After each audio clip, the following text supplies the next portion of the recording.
Welcome to yet another unboxing video on my channel. This is Andy in Singapore. Today we have this G-Shock ready for unboxing. I always love unboxing these G-Shocks because I love the outer box, okay? It sort of camouflages on my table. So I'm really late to purchasing this one because this watch was launched last year and I sort of took a break from buying watches and doing videos. So this is the MITP Square GW-BX5600. So let's do a quick unboxing of this one.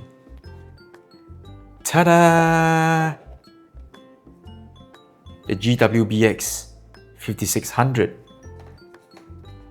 So this model obviously sort of a groundbreaking moment for G-Shock, for Casio, because they've got this brand new MITP display. So the fonts look different, the display sort of has more pixels, if that's the way to put it. And of course there's more connectivity functions. I think you can even change the fonts back to the classic fonts, and you've got a wide range of controls you can do over the app. So I'm liking all these new packaging that G-Shock has for us.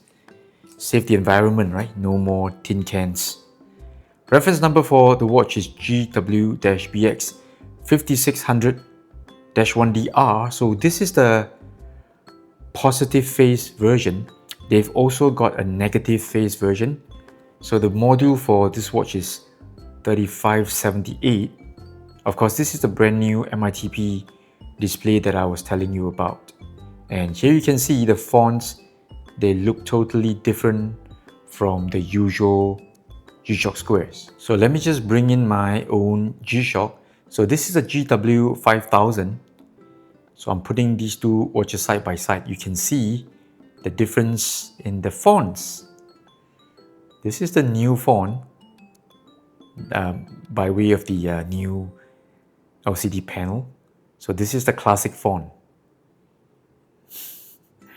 I'm okay with both. I don't mind the new fonts. Alright, so in terms of design and all that, it's very much the same. G-Shock Square 5600 Legacy DNA. Alright, I think moving forward, this could be the way forward for G-Shock. So we are going to see more and more of these MITP display. Here's another comparison shot with my GW-5610. I think this is what the model is, the reference number. So, wow. Hey, in terms of legibility, I think there's a bit of difference, right? So this is clearer, all right? I would say the display is actually clearer. Could it be the lighting in the studio? I'm not too sure. This actually looks a little bit fuzzy. Wow. Surprise, surprise. And I also have the Bluetooth Square. What is this called? GW-MB, I think. GW-MB5600. For those of you who have been watching my videos, you'll remember that I did a series of videos talking about how I love my Bluetooth Squares. But at this moment, I'm actually quite worried that this watch, the new one, is going to cannibalize everything. Okay, this is like the one watch to rule them all. I think it's got Bluetooth, it's got tough solar, it's got multiband, it's got everything. The new display, and you can switch the display from this to the classic display. Also interesting to note that the resin here seems like a very dark shade of grey, whereas this is more like black. Okay, let me just bring in the other one to compare. Alright, so even the GW-5000 looks darker, looks more black. Okay, if that's the way to describe. So this definitely looks like a very dark shade of grey. So it could be because the watch is very new, it's brand new, unworn, so not too sure if upon wearing this, getting a bit of wear and tear, maybe it will cause the resin to looks smoother and darker. Okay, so here you can see the difference is really visible, all right? Big difference in terms of the color on the resin.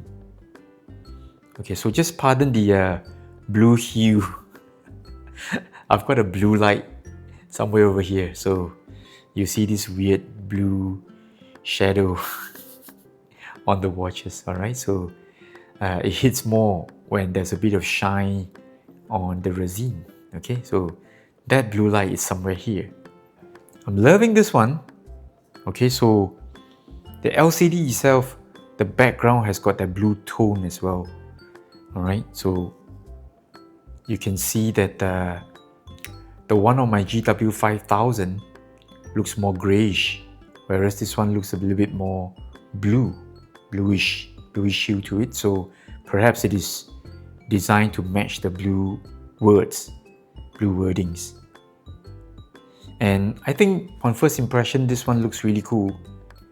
Okay, I'm going to enjoy wearing this one. Although I don't wear my digital watches very much, I always end up wearing my GA2100, my Casio, on a daily basis, and I just prefer analog three-handers, that kind of thing. But for the G-Shock Square, it has a special position in my collection. All right, it's a classic watch, and you don't want to mess with a classic.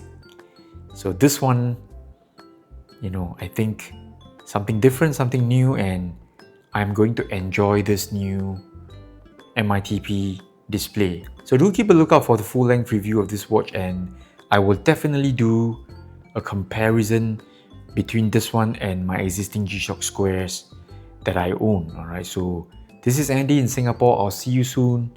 Bye.